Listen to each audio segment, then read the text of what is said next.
Good morning everyone.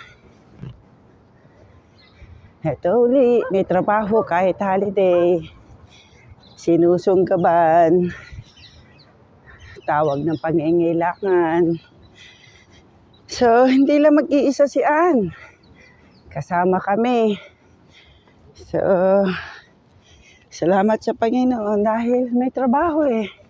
Sayang, extra. Ito, andito ako uli.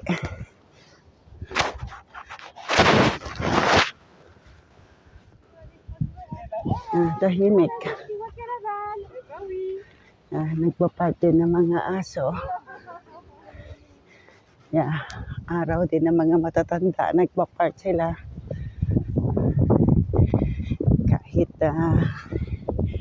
malamig, it's okay. Fine.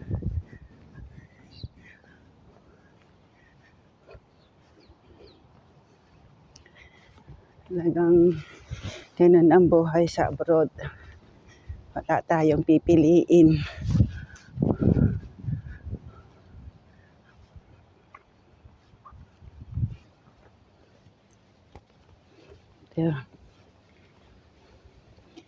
Sige lang. Trabaho lang. November 1, 2023. Imagine, holiday. Ang daming tumatagbo, nag-exercise dito. Pero kami, imbis na exercise, trabaho na lang. Okay. Right.